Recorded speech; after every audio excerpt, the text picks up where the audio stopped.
Item ಯಾವುದೇ ಇರಲಿ try ಮಾಡಿ ಆಚಿ ಚಿಕನ್ ಮಸಾಲಾ. ರಾಜ್ಯದ 2 ವಿಧಾನಸಭಾ ಕ್ಷೇತ್ರಗಳ ಬೈ ಎಲೆಕ್ಷನ್ಗೆ ಅಭ್ಯರ್ಥಿಗಳು ಫೈನಲ್ ಆಗಿದ್ದಾರೆ. ಇವತ್ತು ಬಿಜೆಪಿ ಅಭ್ಯರ್ಥಿಗಳು ಕಾಂಗ್ರೆಸ್ ಅಭ್ಯರ್ಥಿಗಳು ನಾಮಪತ್ರವನ್ನು ಸಲ್ಲಿಸಲಿದ್ದಾರೆ. ಬಾಗಲಕೋಟೆ ಮತ್ತು ದಾವಣಗೆರೆ ದಕ್ಷಿಣದಲ್ಲಿ ನಾಮಿನೇಷನ್ ಭರಾಟೆ ಜೋರಾಗಲಿದೆ. ಇನ್ನು ಕಾಂಗ್ರೆಸ್ಗೆ ಬಂಡಾಯದ ಬಿಸಿ ಕೂಡ ತಟ್ಟಿದೆ.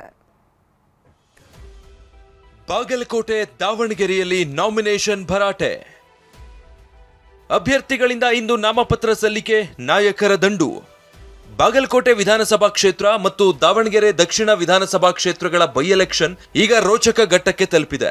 ಅಳೆದು ತೂಗಿ ಬಂಡಾಯ ಎದ್ದ ನಾಯಕರನ್ನ ಸಮಾಧಾನಪಡಿಸಿ ಆಕಾಂಕ್ಷಿಗಳ ಪಟ್ಟಿಯಲ್ಲಿ ಸೋಸಿ ಕಾಂಗ್ರೆಸ್ ಮತ್ತು ಬಿಜೆಪಿ 4 ಅಭ್ಯರ್ಥಿಗಳನ್ನ ಫೈನಲ್ ಮಾಡಿವೆ.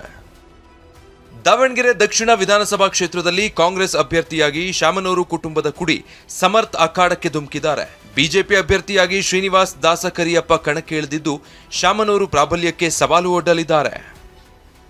ಬಾಗಲಕೋಟೆ ವಿಧಾನಸಭಾ ಕ್ಷೇತ್ರದಲ್ಲಿ ಕಾಂಗ್ರೆಸ್ ಅಭ್ಯರ್ಥಿಯಾಗಿ HY ಮೇಟಿ ಪುತ್ರ ಉಮೇಶ್ ಮೇಟಿ ಸತ್ವ ಪರೀಕ್ಷೆಗಿಳಿದಿದ್ದಾರೆ. ಬಿಜೆಪಿ ಅಭ್ಯರ್ಥಿಯಾಗಿ ಮಾಜಿ ಶಾಸಕ ವೀರಣ್ಣ ಚರಂತಿಮಠ ಮತ್ತೊಮ್ಮೆ ಅದೃಷ್ಟ ಪರೀಕ್ಷೆಗೆ ನಿಂತಿದ್ದಾರೆ. 4 ಅಭ್ಯರ್ಥಿಗಳು ಇವತ್ತು ಭರ್ಜರಿ ಮೆರವಣಿಗೆ ಮೂಲಕ ನಾಮಪತ್ರ ಸಲ್ಲಿಸಲಿದ್ದಾರೆ.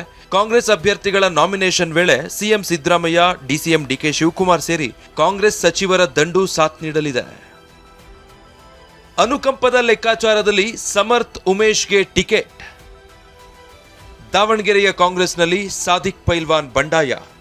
ದಾವಣಗೆರೆ ದಕ್ಷಿಣ ಕ್ಷೇತ್ರದ ಕಾಂಗ್ರೆಸ್ ಟಿಕೆಟ್ಗಾಗಿ ಅಲ್ಪಸಂಖ್ಯಾತ ಮುಖಂಡರು ಭಾರಿ ಒತ್ತಡ ಹೇರಿದ್ರು. ಸಚಿವ ಜಮೀರ್ ಅಹಮದ್ ಆದಿಯಾಗಿ ಜಿಲ್ಲೆಯ ಮುಸ್ಲಿಂ ಮುಖಂಡರು ಭಾರಿ ಲಾಬಿ ನಡೆಸಿದ್ರು. ಆದರೆ ಅನುಕಂಪದ ಲೆಕ್ಕಾಚಾರ ಮತ್ತು ಪಕ್ಷಕ್ಕೆ ಶಾಮನೂರು ಶಿವಶಂಕರಪ್ಪ ಅವರ ಕೊಡುಗೆ ಆಧಾರದಲ್ಲಿ ಸಮರ್ಥ್ ಶಾಮನೂರುಗೆ ಟಿಕೆಟ್ ದಕ್ಕಿದೆ. ಆದರೆ ತಮಗೆ ಟಿಕೆಟ್ ಸಿಗದಿದ್ದಕ್ಕೆ ಅಲ್ಪಸಂಖ್ಯಾತ ಮುಖಂಡರು ತೀವ್ರ ಬೇಸರಗೊಂಡಿದ್ದಾರೆ. ಒಂದೆಡೆ ಸಮರ್ಥ್ ಬೆಂಬಲಿಗರು ಸಿಹಿ ಹಂಚಿ ಪಟಾಕಿ ಸಿಡಿಸಿ ಸಂಭ್ರಮಿಸಿದ್ರೆ, ಮುಸ್ಲಿಂ ಸಮುದಾಯ ಕಪ್ಪು ಪಟ್ಟಿ ಧರಿಸಿ ಪ್ರತಿಭಟನೆ ನಡೆಸಿತು. ರಾಜೀನಾಮೆ ಕೊಡೋದಾಗಿ ಹೇಳಿದ್ದ ಜಮೀರ್ ಕೂಡ ಬೇಸರಗೊಂಡಿದ್ದಾರೆ. ಟಿಕೆಟ್ ಆಕಾಂಕ್ಷಿ ಸಾದ್ವಿಕ್ ಪೈಲ್ವಾನ್ ಅಂತೂ ಬಂಡಾಯ ಅಭ್ಯರ್ಥಿಯಾಗಿ ನಾನು ನಾಮಪತ್ರ ಸಲ್ಲಿಸಿಯೇ ತೀರ್ತೇನೆ, ಯಾವುದೇ ಕಾರಣಕ್ಕೂ ಹಿಂದೆ ಸರಿಯಲ್ಲ ಅಂತ ಬಿಗಿಪಟ್ಟು ಹಿಡಿದಿದ್ದಾರೆ. ನಾವು ತಕ್ಕದ ಪಾಠ ಈ ಚುನಾವಣೆಯಲ್ಲಿ ನಾವು ಅಲ್ಪಸಂಖ್ಯಾತರು ಆಯಿಂದ ವರ್ಗದವರು ನಾವೆಲ್ಲರೂ ತಕ್ಕ ಪಾಠ ಕಲಿಸ್ತೇವೆ ಅಂತೇಳಿ ಯಾವ ಕಾರಣಕ್ಕೂ ರಣರಂಗ ಬಯಲೆಯಲ್ಲಿ ಮೈದಾನದಲ್ಲಿ ನಾವು ಇರೋದ್ರಿಂದ ಯಾವ ಕಾರಣಕ್ಕೂ ನಾವು ಹಿಂದೆ ಸರಿಯಾದಲ್ಲ. ಆದರೆ ಟಿಕೆಟ್ ಫೈನಲ್ ಮಾಡೋ ಮುನ್ನ ಅಲ್ಪಸಂಖ್ಯಾತ ಸಚಿವರು ಶಾಸಕರನ್ನ ಕರೆದು CM Siddaramaiah, DCM DK Surjewala ಮನವೊಲಿಸಿದ್ದಾರೆ. ಹೀಗಾಗಿ ಕೊನೆ ಕ್ಷಣದಲ್ಲಿ ಕಣದಿಂದ ಬಂಡಾಯ ಅಭ್ಯರ್ಥಿ ಹಿಂದೆ ಸರಿತಾರೆ, ಗೆಲ್ಲಿಸಿಕೊಂಡು ಬರ್ತಾರೆ ಎಂಬ ವಿಶ್ವಾಸದಲ್ಲಿ ನಾಯಕರಿದ್ದಾರೆ.